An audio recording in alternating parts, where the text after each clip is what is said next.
Hey, you should probably sit down. You're standing right in front of the camera. You mean the seat that I was headed towards before you called me? Don't. I didn't call you back. You said, hey.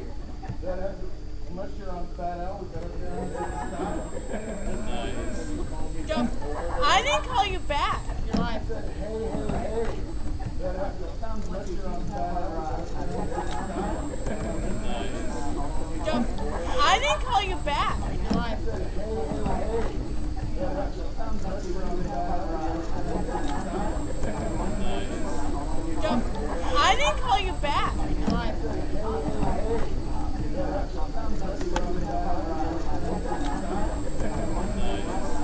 Don't. I didn't call you back. You're lying. Don't. I didn't call you back. You're lying. Don't. I didn't call you back. You're lying.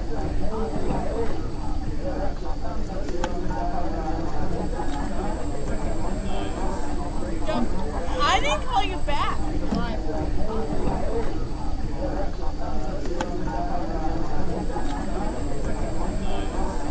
Don't. I didn't call you back. You're lying.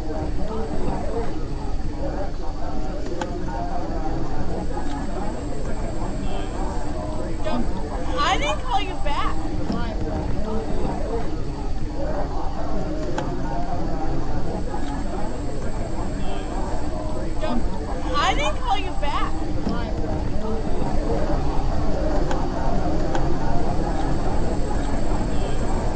Don't. I didn't call you. I didn't call you back.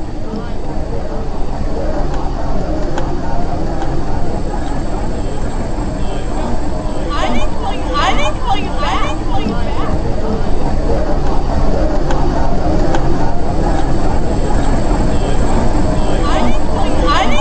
I didn't call you back.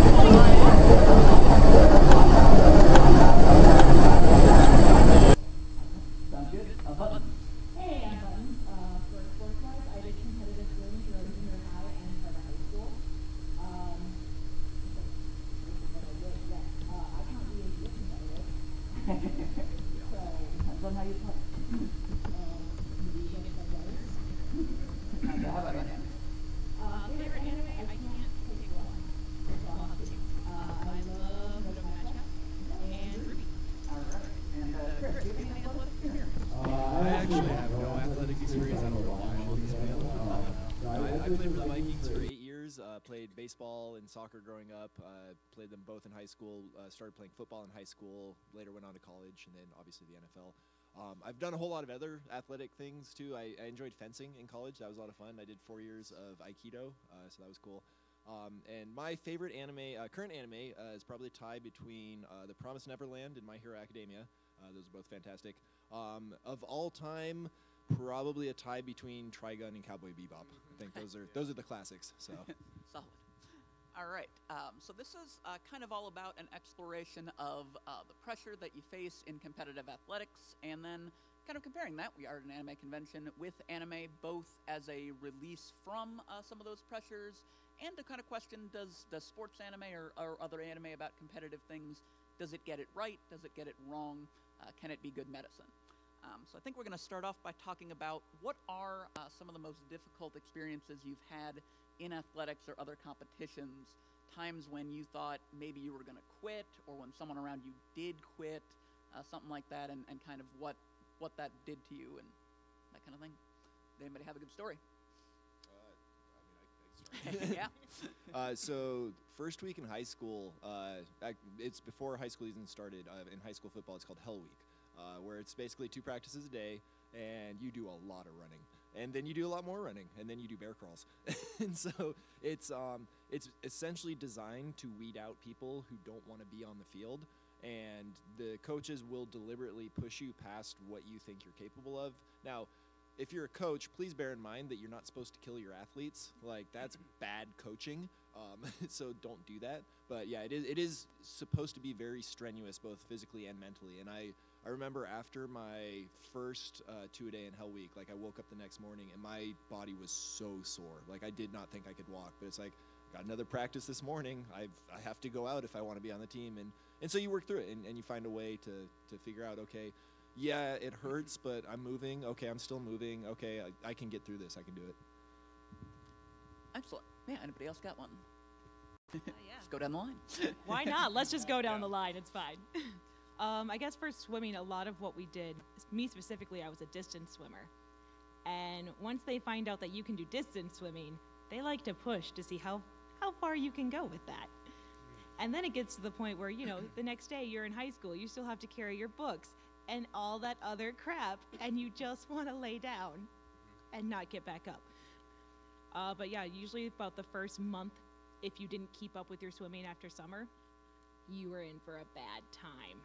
I think my freshman year, I saw 3 girls drop out because they just couldn't take it anymore.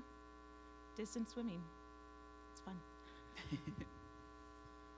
Okay, as something I saw with mixed martial arts is there's a lot of people that would love to do it. They want to do it. The idea, it's a rush, the UFC dreams or anything.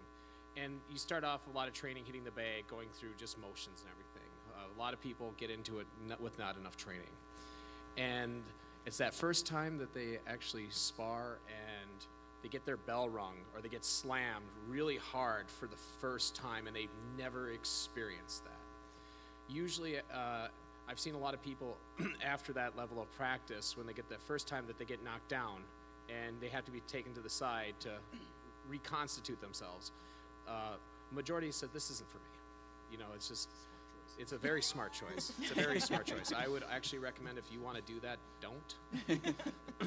But if you decide to, you should train 10 times more than what you thought to be, because it takes a lot of mental fortitude to say, I'm going to possibly get knocked out. Most people don't have that levels of, I'm going to go push through this. So a lot of people, after that first time, they take that first real hit, they usually are, I'm done. So it was actually like my story is a little bit on the opposite side. So I think you guys are all like getting something to do or something really hard. So from my experience, like I said, my taekwondo was all done in Taiwan. I don't know if you know, like, so a lot of like martial arts in like East Asia is extremely competitive. So when I moved back to here and got introduced to this scene here, I was like really not used to it, like the change, the different environment and like what the focus on. It's like back there, it's a lot more like the sparring, the fighting aspect. Here's like the more like the form of it, the technique, and not so much the sparring. So after a bit, I just like had really little motivation. Like I didn't have like my original coach. Like with all due respect to my current coach, you know, he's a great guy. But after about half a year to a year, I was just like, I just don't want to do this anymore. It's like, it's not fun to me personally. I don't have like that motivation to want to keep going on for that. And so I actually had quit competitive sparring for like a year or 2.5.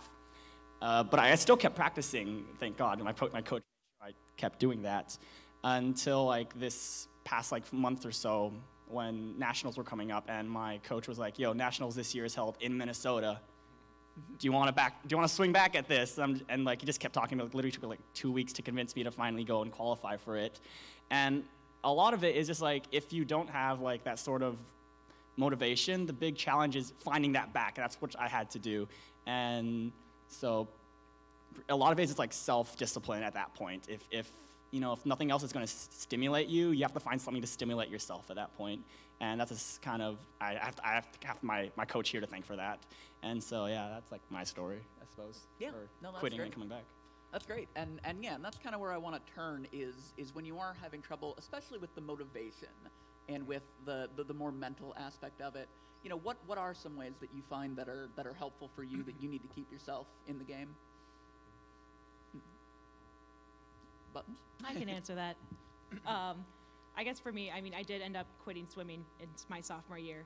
I stayed through sophomore year out of sheer spite, mostly because I came out as gay during my freshman year of high school, and a lot of the girls wanted to push me out because I was gay, and my response to that was, fight me. So I stayed another year and then quit. But throughout that year was spite, sheer, unadulterated spite. because screw people who are going to get me to quit. Yeah, I'm pretty much the same way, where it's like, Yeah. you go, you have coaches yelling at you. They're like, do bear crawls, do sprints, you do this, and you're in your head, you're just thinking, fuck you. And you kind of do have to have that, because if you don't, then you're never going to be able to push yourself far enough to actually succeed. And like I would say it's actually a lot harder in high school and in college, because you're not getting paid. Like when you're in the NFL, that's your job. You're getting a paycheck. Getting paid is a very good motivator to go be good at something. But like when you're doing it as just like, this is something fun, this is something I enjoy doing, when it starts getting hard, when people start putting pressure on you, that's where you got to find that inner reserve of like, okay, whether it be spite, whether it be pride in yourself, whatever it happens to be, you have to find that and use that to fuel yourself, because otherwise someone else will, and they're going to beat you, and then you're not going to make it to the next level. So, and it's okay not to make it to the next level too. Like it's okay to not have professional aspirations. You can play with purely the joy of playing. Like that's fine too. I see so many parents that are like, oh, my kid, like they have to be a professional, they have to do this. Like, no, they don't. They're a kid. Like, let them figure it out. Because I guarantee you, if your kid is going to be a professional athlete, it's because they want to be a professional athlete. It's not because you're pushing them to become a professional athlete. Well, that's really great. Yeah. Did you have something else, Jeff? Yeah, I do. Especially with the sports that I was involved with that involve personal injury and anything like that. There's a lot of people like in the boxing or kickboxing arena that half the reason they said that they got up is, one was embarrassment. It's like, how did I get knocked down?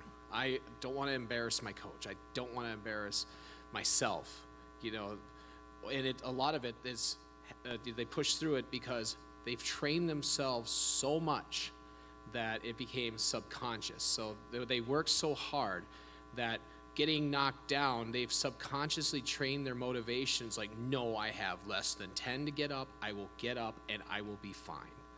So it's the idea that even if you have trouble with your motivation, you can train motivation and you can make it subconscious. I'm sure everyone here can agree with that, is that, you see some of the things that these athletes can do, it's like, oh my God, that's so amazing. But it goes back to like Beethoven and the rule of 10,000 hours. You train it so much. You train your motivation.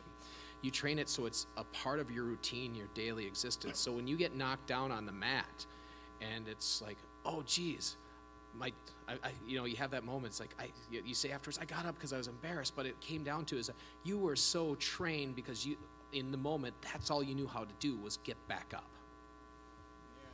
And I suppose, like, on top of that, two other things, like also having friends, family, or close ones who, if they know you love something and actually support you doing it, just having them there is also usually a really big motivator to keep you going, because they'll know if you're down. They'll know you if you're down, and then they will help you. They're like, no, you're good at this, or you got this. They'll help you out, and that is usually also a really big motivator. And I think you can probably attest to, Jeff, like, once you start doing something as a sport and you get that first, like, taste of, like, winning, or that high you get, you can just get addicted to it. And, you might be thinking, I just love doing this, I gotta do this. And, probably, even though if you get knocked down or whatnot, my old coach would always say, once you, like, win in a fight or any sort of, like, match, all that pain just goes away. It's like, it's gone. Like, no matter if you got knocked down 3 times, but you win, like, that is your motivator. Like, at the very end, if you're the one standing, like, that's just super, yeah. And that's exactly where I wanted to go, actually, was what are some of those experiences that you were so glad you didn't quit when you did finally get to them? I got one. Go ahead. So, in our training, like, these are the things that, like, it's usually constantly done, but it's like a small example is, one thing we would train to do is, it's kind of just like a drill, like, pretty much, you're down by how many points, you have this many seconds to get it back. I don't care how tired you are, you blow through everything to go through it. And we go through that, like, countless times. That's our journey. And there, like, literally, actually, like I said recently when I was competing, that is like, because I had been competing for a while, and I was, like, probably not in the best shape, but I would just keep remembering that. I would just keep remembering that, like, no, you're down by this many points. You got to keep going. You got to keep going. You got to keep going.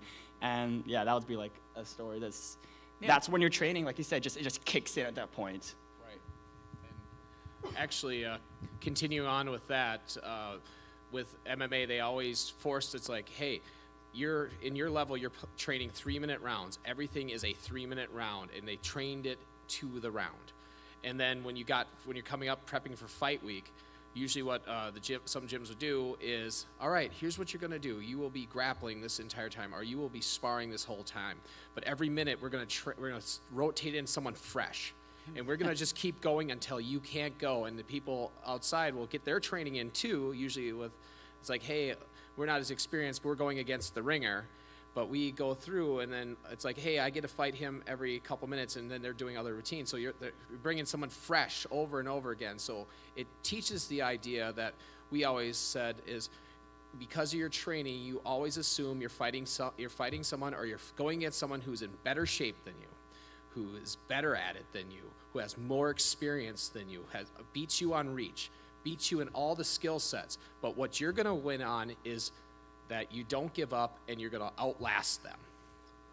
And we train the methodology for that. And like I said, you follow on your training that you're going to win it in the last round, in the last 2 seconds. Yeah, I would have to agree. I mean, even with swimming, adrenaline rush really is what keeps you going. I mean, there are times I look back and I fucking miss that adrenaline rush, man. Like, Yeah. There's nothing that beats the high you get when you beat that other team, especially if it's a rival school, right? Like, you don't like Last those minute. people. Amazing high.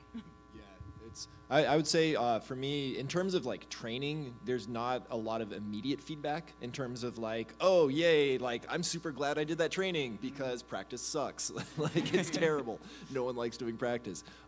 But when I was in high school, I did field goal kicking as well as punting. I did all the kicking for the team, and I would, during practice, I would practice making long field goals just to find where my range was, right? You want to see how far you can kick the ball, because then that way you can tell your coach, hey, I can kick the ball this far. And so we were playing in the quarterfinals of CIF, it's the California High School Football, and in practice the week leading up to the game, I'd been trying some 60-yard field goals, and I'd made them. Like, I was like 50-60% on them. So I told my coach, hey, look what I can do. Like, I can make these. And I was a senior, so it was like, cool. Like, this is pretty neat to do. And so then we get into the game itself, and it comes down to literally the last 3 seconds of the game. And we have a 60-yard field goal. And I made it. and so we tied it up, won in overtime, and it felt really, really good, because it was like, okay, that's why you do all the practice. That's why you do all this stuff, so that when you do get in that situation, and the thing was, when I was in that situation, I wasn't nervous, because I knew I had practiced doing this, and all I had to do was go do the exact same thing I had practiced before. And that's what practice teaches you. It's teaching your body how to not think. You just go out and react. And it's so important as an athlete not to think. You have to be able to react, because if you're thinking, you're going too slow, and the person who's reacting is going to beat you. So yeah, that's what practice is for. You're training that muscle memory.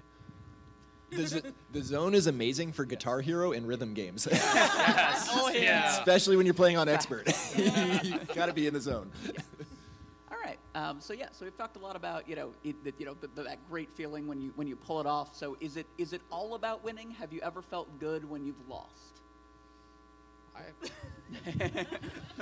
NFC Championship game 2009, Minnesota Vikings versus the New Orleans Saints. I had a really good game.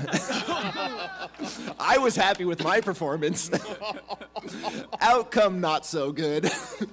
But yeah, no, and so one of the things for me, once I started punting in the NFL, is that like as a punter, you have influence on the outcome of the game, but there's a lot that you don't influence. Like, if the offense isn't performing or if the defense isn't performing, there's really nothing you can do. So you do, in a team sport, you do kind of have to learn how to compartmentalize as well, because as long as you do the best you can and you're honest with yourself and you know that that was the best you could do, you can't affect any of that other stuff. Worrying about it is just going to make you worse, because now you're worrying about something you can't control. Like, worry about the things that you can control, be good at those things, let everything else take care of yourself. Sometimes you'll win, sometimes you'll lose. That happens. The other team's trying to win too. Like, it's not always going to go your way.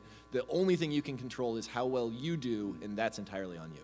Yeah, I suppose with like if it's always good even if you're losing. I think it also like really depends on like the type of the game. So for example, sometimes you have like a really big game, of course it would be horrible to lose that, but then sometimes you have maybe lesser important games or maybe scrims. Like losing those maybe sometimes are good. You maybe feel good about them because okay, I can learn something from this, and if you can look at it that way, that'll help you a lot. And then you just go back and try to improve on it and try to do better next time you come around. So that would be like times where even if you're losing, you can feel good. Or even if you really did like absolutely everything you could, and knowing, okay. The only time you truly lose is if you quit and not learn, and you don't learn a thing. You just kind of say, I took the loss and I'm done. You can always learn something from every defeat. The one thing with me of my experience doing cornering is there's a lot of times when your fighter was defeated and battered and bloodied. And usually after your responsibility is let's evaluate, first aid, anything that you can to help them and get them ready so they can get back into training as quick as they can. And there's a lot of times with, especially with any sort of fighting or anything, when you have physical injury that deals with defeat, is they'll they bring up the emotions. They bring up, this is why I proved myself because of this horrible experience I had. I started doing this, and because this now I know I can handle anything. I took on the #1 competitor in the world, one lady I had fighting for there, and I got kicked in the head so many times. She was the Muay Thai champion of the United States, and I'm the only one to make it to the end of the second round against her. And you can't take that away from me, even though my face looks like a grape. So. And if I can piggyback on that, sometimes, and you see it happen so often in youth sports, in organized team sports, just because your team won doesn't necessarily mean you learned anything. Like, because you see, I help out with my daughter's soccer teams, and you see these teams where they have the one good kid, and they just feed that kid the ball, and the team wins because that kid is good. Now, they're 8 years old, 9 years old. Are they going to continue to be good? No one knows. They might not. But what's happening on that field is that the other 6, 7, 8 players on that field, on that team, have not learned a single thing from that game because they were not participating in the game. They were not being taught anything in that game. So if you're involved in youth sports, if you coach youth sports, if you're a parent watching youth sports, remember it's about the kids learning. It's not about winning. Because I promise you, once the game is over, the kids are going to be like, what's for snack? Can we get pizza? Right, yeah, exactly. Yeah. Like the kids don't give a crap about winning and losing. They give a small crap, but it's not enough to be important. It's more important that they learn. Like that's the best thing you can give your kids. Teach them how to play the game, not just that, oh, cool, we won because Jenny scored 18 goals again. Like, and certainly puberty is not going to alter the skill levels of any. Oh, of no, kids, right? not at all. Yeah. No one ever grows taller than they are at 8 years old. So I want to transition a little bit, bring it back to anime a little bit. We are at an anime convention. What, really? Yeah. So what role do you think that has in your life as an athlete, or in that role? Is it just a release? Is it just something totally separate, or have you ever been inspired by something specifically while you're playing or while you're practicing and trying to get up and keep practicing, anything like that? Everything. I mean, it was my release. It was a fantasy world I could escape into. I didn't have to think about life. I didn't have to think about how the fact that my legs hurt like no tomorrow. I didn't have to, worry about stress. I mean, it is kind of, you take inspiration from it in different aspects. I mean, I've definitely taken inspiration of it for D&D. In high school, I did take some inspiration to stay out of spite. But yeah, it does really work as a form of stress relief because for a little while you get to be involved in a completely different story, and especially if you are more into the fantasy genres, one that's not anything like real life. Well, for me, I've always been a huge nerd growing up. Like, if it was up to me, I would have spent all my time playing video games and reading science fiction fantasy and watching anime. Yeah. But my parents had the rule that if it was sunny outside or if you could see daylight, then you had to be outside. So I had to do other stuff, and I found out I was pretty good at sports. But, like, the thing, I think it's not just anime, it's consistent throughout a lot of literature, it's consistent throughout a lot of other media, is the idea of not necessarily the hero's journey, but of just overcoming odds, right? And that's what translates to sports, is that you you have this obstacle in front of you and you're trying to figure out a way to get around it or get over it or go through it. And that's what so much of anime is, right? Like you have the big bad and then the hero has to figure out, okay, how do I power up 15 times in 3 separate 30-minute episodes? Enjoyed, you know, watching bootleg versions of Fist of the North Star because it was like, it's cool. Like this is a cool story. Like I like watching it. You know, that's why I like reading science fiction and fantasy. Like I like playing video games because they're all cool things. They all for the most part are well written. You know, there's some that are not so well written, but we won't get into that. But yeah, no, it's and it doesn't have to be one or the other. You know, there's this idea that there has to be the jock geek divide, and it's like no, that's so dumb. Like what you like. Everyone geeks out about something. Like in the locker room, it was hilarious when, you know, guys would spend hours talking about their boats or their, you know, their hunting rifles or their cars. And then they're like, why are you painting those miniatures? And I'm just like, because that's my hobby. Like, I don't ask you why you're out hunting ducks. Like, go for it. Go nuts. Like, that's what you like to do. I do what I like to do. The world's fine. So, yeah, there doesn't have to be, you don't have to be defined by one single thing. Like, you can be whoever you want to be. Right, and there's something I want to add on to that too, is the one thing I don't like about a lot of Hollywood movies is there's the training montage. It basically montage. Montage. But it's the same thing. It sells short. Yeah. Oh, look, he had to train to do that. Now, the one thing that anime and even video games teach you is you have to grind to level up. And you know, I kind of, even when I was coaching, it's like I would have these young men, and it's like, well, you've played World of Warcraft. Well, yeah. Well, do you sit there and take on a lich at level 2? Yeah. Well, no, you have to grind first. So this is part of it. You know, one of my favorite animes is Kenichi. Another one is Kenichi, the Mightiest Disciple. Josh, one of our guests here, and also Carrie were the main people in that. So. And the best thing is this analogy when he meets, okay, has everyone seen that or have seen it? Can I spoil something? If not, can I say something? He meets a really important character that says, what you don't realize is that the people training you, it's like I'm walking through the wilderness and I found the footprint of the most mightiest castle I've ever seen. But there's nothing there, there's no walls. But the footprint and the foundations are there, and it's amazing. And that's what you are. And it's not because you had talent, it's because you trained it. And that's one thing I would have my students or the people working with me. I want you to watch like the first couple of episodes of Haikyuu. You know, it's like he was in junior high, he was the only one doing it, but he trained. And he became a monster because he practiced, he trained. And it's the same thing, Kenichi. It's like, look what happens when they sat there and they're like, well, even South Park, well, let's go off into the woods and let's go kill boars, and we'll take on the biggest baddie who's sitting there swatting people, go and do all that stuff. So it's the same thing. It's like, it's about grinding, and so it's just saying, hey, Hollywood doesn't get it right. Anime gets it right. You know, yes, you had 32 episodes of training up to take on that first villain, and then, oh, by the way, he's just the first level. I suppose in terms of just like motivation or just question of what you asked, like, you know, for me growing up, I guess I more so played like I played games, watch anime. I didn't really use too much as like a relief, but I think like as a youth, like as someone younger, you know, we don't really see it as like maybe a release or relief, but we look up to them as, if we have something that we like, we look at almost like as an idol or like a role model.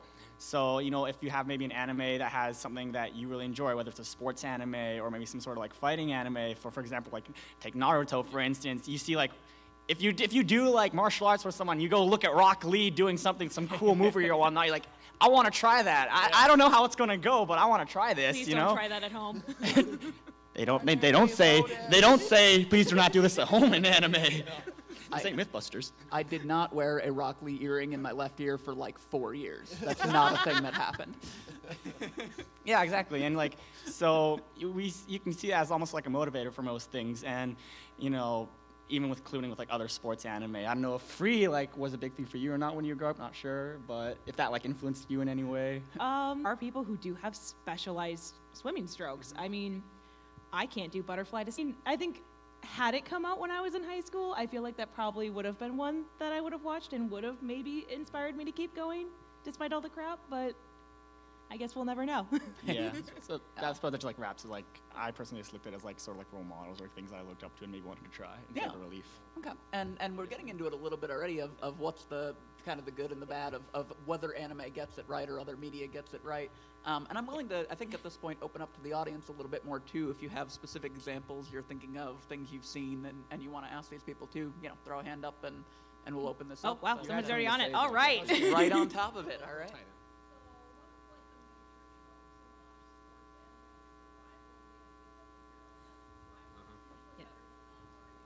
Yes. Yeah.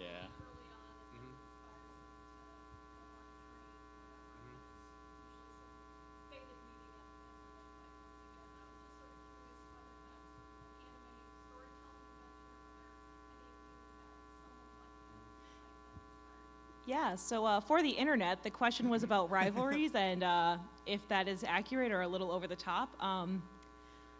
I think, for me, I guess it was pretty spot on. I mean, you're in high school, junior high, and you have that rival school, and those meets can get intense. You want to beat them. Like, the heck if they're going to beat you.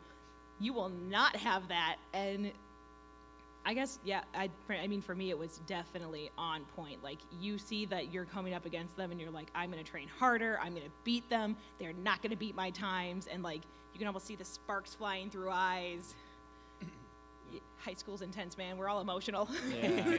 I suppose one thing, though, that I've noticed that maybe some anime, when it comes like that rival thing, they don't really pay much attention to. It's actually like the emotional parts of rivalries. Yeah. You may have all that motivation, like, oh, I'm going to train to beat them. But if you have like a rivalry that you've maybe had like passed with, or like you maybe lost to them before, won against them before, there's always that little part in the back of your mind, like, might I lose to them again? I've been training, maybe they've been training too.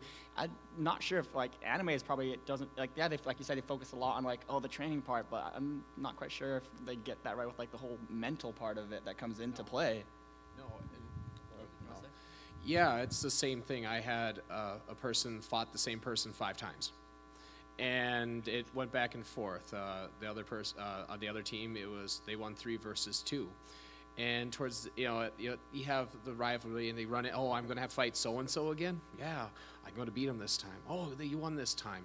And at the last fight, it was actually going to, whoever won this bout would be going up for a belt, and so it became emotional. So there's these 2 young ladies, blood covered, swollen faces, doing kickboxing, and I have never seen 2 people at the end of that never want to leave the ring, just holding each other, crying, saying this is one of the greatest, most emotional releases they ever had, because they realized this is the last time that they're going to fight each other, because the one person's like, it was kind of this is the fight to prove which one of us is going to get the chance at the shot to go into the, hey, this is going to be your first relatively good paid fight afterwards, and the other one is going to kind of probably just die out in the amateurs. And it's like they've been pushing each other and fighting, and they watched each other. Their first fights were against each other. And it's like, now whoever wins this is going to have a shot at the belt. And then whoever gets into that will be brought onto circuits and go on to Vegas and other places. And it's just watching that it's like, hey, my person didn't win, but it's like, this was the most amazing thing, and they actively followed their career. They kept doing stuff in the amateurs and everything, and it didn't work out well for the other person that went on, but it was like one of the most emotional releases I ever saw. And after that, they like best friends, in each other's weddings, all sorts of stuff. So almost even a kinship from Yeah, it. exactly. They bled together, and bleeding, sweating, and crying together is a bond that is probably deeper than having someone being born with you. Chris, were you going to say something too? Yeah, so I was going to say it's also very dependent on context in terms, and what I mean by that is that when you're in high school, when you're in college, your rivalries are very important because you're sort of geographically locked to that spot. Like, you are a part of a school, right? You're a part of this location. And so a rivalry against another school, against another location makes sense because you're not going somewhere else. Like, okay, here's where I am, here's where you are, we're going to fight it out. Once you get to the NFL, it's you might not be on the same team the next week. Like my rookie year, I was with Seattle for the entire preseason, and then Seattle was going to have me on their practice squad. But in order to go on to practice squad, that you have to clear waivers. So they have to cut you. You spend a 24-hour period where any other team can claim you, and if they do, you go to that team and you have to be on that team's starting roster. Minnesota claimed me off waivers for week 1 the 2005 season, and then I was a Viking for 8 years. But it always stuck with me, and especially seeing how other guys got moved around, is that there is no certainty that you're going to be with a team for any particular length of time. Like, really, the only people who have that certainty are, like, franchise quarterbacks. Like, those are the only ones where, yeah, you're going to be that team for your entire career. Everyone else, you might end up in, you know, I might end up, like, look at Longwell, our kicker. He was with Green Bay for a long time. They came over, played for the Vikings. Like, that's what happens. And so in the professional level, like, there's a fraternity between the players, but for me, personally at least, it never really felt like there was a rivalry. Like, even though I had to face Devin Hester twice a year, which sucked because he's probably the best returner to ever play the game of football. Like, people always ask me, like, oh, you know, how do you feel about facing Hester? You know, are you scared to face Hester? Like, what's it like? You know, are you his rival? I'm just like, it's my job's just to go out and do the best job I can. Like, I can't influence if the other guys on the team tackle him or not. like there's not a whole lot I can do there. Did you ever on the things that I can do, and I don't take it personally if he runs one back. Like, yeah, it sucks. Yeah, you're embarrassed because you failed on national television, but at the same time, you know, that's his job too, and it's like, you know, he did a good job at it, and like, I can only do what I can do. And so I never really felt like I had any rivalries in the pros. Like, you know, high school and college, that's a bit different because it's a lot more tribalistic, and I don't think a lot of fans understand that about the NFL. Yeah. I suppose, like, also one thing to add on to that is also, like, there's different types of rivalries. So you can have, like, personal rivalries between maybe someone you actually have bad blood with, and then there's maybe, like, team rivalries or even maybe, like, fan-based rivalries. So, for example, like, is actually going off of classic sports and into more so, like, esports and stuff like that. A lot of, like, these team-based rivalries, just like professional, their players move around all the time. But even though the, like, players might change, you might have, like, you know, when some game is coming up between XYZ team and, you know, ABC team, it's like, oh, it's this classic rivalry that's been going on for years. The players change all the time, but then, like, it's still, oh, it's this team versus that team rivalry. But these cities hate Yeah. each other, so. And so, like, there's also, like, different types of rivalries that I think that just meant to add.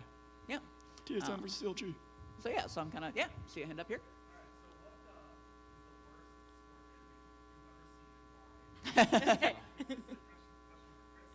Yeah.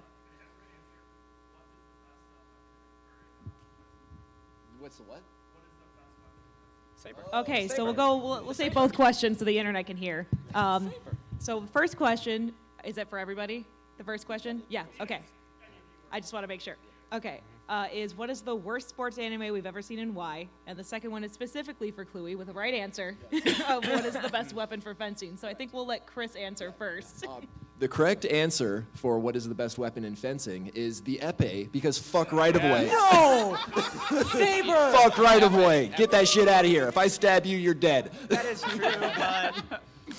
I haven't watched a lot of sports anime, so I don't really have a terrible sports anime. I'll throw that one to the panel. Well, I want to open this up a little bit to, you know, go into, you know, what was it that was wrong about it, and then maybe if you do have a better example too, and yeah, if you don't have a sports anime, just an anime too. Yeah. Oh, now we're talking about Now we're just talking about bad anime in general. We just opened a can of worms. There's some bad ones. We actually stay talked. somewhere close to the theme of got a thing wrong. Oh God. Yeah, I don't. We talked about this in Origins and Adaptations a little bit. We did. Yeah. For anyone who was there, it also spiraled into a crossover we won't talk about. I guess I don't watch enough sports anime to know one that, like, is super, super terrible.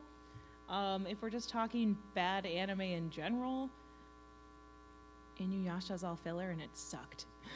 Oh no. Might have some people fighting you. Let's not get in trouble here. Bring So what's a show then that you would say, you know, it didn't have that problem, was good at, you know, moving a story forward, and you found much more satisfying? I'm sorry, what was that? Sure. So you say, you know, Inuyasha kind of spun or something like that. So what would you say is a better version then? Anything else? Oh no. All right. Yeah, I don't want to dive too far down this negative rabbit hole. If somebody's got a great one, I do go ahead. have a but- sports anime related one. Yeah. I've watched, like I said Prince of Tennis before, and I mentioned here that I was in a place where I was forced to binge it.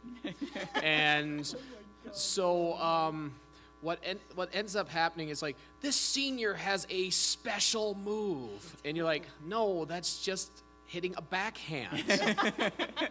Look, No, it's a snake shot. it's a snake shot. It has no spin. Yeah, it's just deadballing it. I mean, it's something that's taught. That's the one thing. It's like, oh yes, his dad was the samurai of tennis. Whoa. But it's like, well, there is a lot to having parents whose athletes are on that level, professional level, that the kids have predisposition and exposure and ability to get things to bring them to that level quicker. But the idea that I have a magic special tennis shot, no, Yeah. that's not how it goes. I don't think I've watched Please- it, but please like, do is that that the again. anime where like they have like really crazy Yep. just like techniques, like Yeah. meteor shot, and Yeah. it like goes up and like actually meteors down. And- Oh yeah. It's halfway to a video game. Yeah, it is. Yeah. Actually, I would like to point out something. It's not any one anime specific. It's more anime general. But every single time a football player appears in an anime, somehow they're like 18 feet tall and they can trample 30 people at once. It's like, we're big, but we still have to abide by the laws of physics. Like, if you go with the knees, the guy's going down. Like, I don't Yeah. care how big he is. All right. Well, I think we're getting kind of at something, and Jeff started to get into it there. I think one of the things that anime does a lot is sort of the archetypes, especially on really team sports, but really the individual sports too. So as far as you said that kid whose parent is famous. Yeah. Is that a thing you've run into? And another one that I always think of is kind of the outsider. We talked a lot about training, but have you ever had an experience with somebody who didn't seem to have gone through, didn't seem to have paid their dues in that same way, but somehow you were competing against them anyway? Part of any Or competed against with when I was with the Raiders. What turned out, just decided one day in high school, hey, I'm going to kick a football because that looks like fun. Ripped, like born with genes that allow. Hey, we're all not the same, and athletes need to understand that they are fortunately very fortunate to be gifted like that, to have those genetics and not to take it for granted, and to understand that other people might not be able to do the same thing. So yeah, it's you. Sometimes you just meet people and you're just like, wow, you won the lottery. You had a question? Okay. So, let's cite back to Kenichi, Mightiest Disciple. Tanimono, when he fights, he's like, yes, hard work and everything like that, but I am amazingly gifted. Basically, because like I work as hard as him, but I am naturally talented, so I'm already ahead. But it's kind of the same thing. There's a reason why I didn't compete. I competed once. I lost. I just didn't have the genetics. I could hit harder than anyone else. We would have the competitions with the thing. My left hook is 900 psi, which is insane. It's professional boxing level. However, as soon as I take hits to the midsection, I go down. My physique does not allow me to do that. So because of that, I coached. I gained knowledge. I knew how to do this stuff. I knew technique. So like I enjoyed this. So it's like I coached. I tried to help out. I filled in. And then it's like, well, because I got hurt a lot, because I tried and I realized this isn't my thing, I got into cornering. And it's like, okay, well, there's these I have a minute to put this guy back together with everything, is because I was not built for this. I know what it's like to break during this. This is what I need to do. Okay, we have a minute to get a guy's bladings to stop above his eye.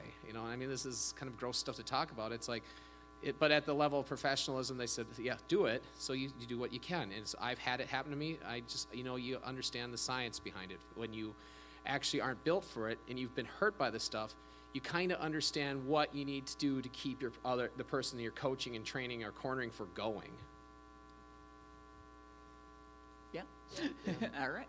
I'm going to throw it back open again. Anybody else have either a specific question or kind of an archetype? Or, yeah.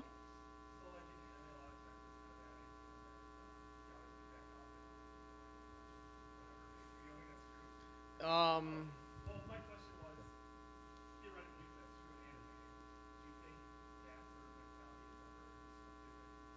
Yeah. So Yeah. the question to repeat, and I think this is a good one. It's very common in anime of the hero always gets up no matter how much they've been sort of destroyed, and it can that be dangerous, that thought and that Yes. mentality? Yes. Yeah, for sure. It's like, it's always amazing of just like both, it's like two sides of a spectrum of both how durable and yet at the same time how fragile the human body is at the very same time. So like, I think you mentioned like, during training, just like the ability to get back up. That's the durable side of it, if you get bruised, whatnot, you can still get back up. But there is a point where if something gives, you need to know no.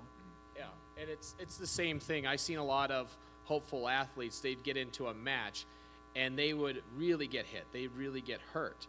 And they would try to get back up at start of their training, and we'd throw in the towel, and we'd jump through the ropes, we'd climb through the cage, and grab them and pull them back, saying, no, you're done. You're done. And usually sometimes when those happens, I'm sure we've all seen it, where someone tries to push through something, but after something like that, they get hit just right, that something happens, they're never the same athlete again.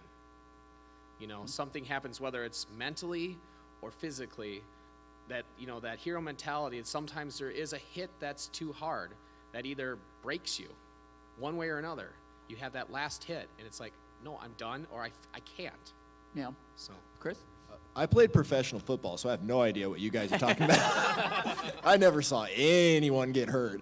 But no, like on the football field, like there would be times back when they could still form the wedge on kickoff. Like I saw guys run down, clearly knock themselves out. Like we're talking like they do not know their own name, but they're still wandering the sideline looking for their helmet because they want to go back in. And that's one of the first things that trainers do when you get knocked out is they take your helmet away so you can't go back on the field.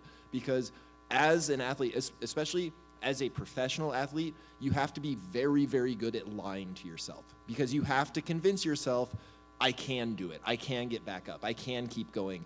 And there comes a point when it does become self-destructive, where you have taken that hit, where your body isn't right. And if you do keep going, you're going to do permanent, lasting damage. I mean, just look at what the NFL's dealing with right now with CTE and the concussion issues. Like, it's not good to repeatedly injure your brain.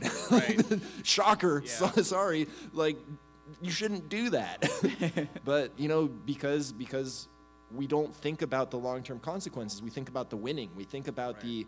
You also think about I can't let my teammates down. I can't let my family down. I can't let my friends down. Yeah. Like, you put that pressure on yourself of, I need to be back in there because I'm the only one I trust to do the job right.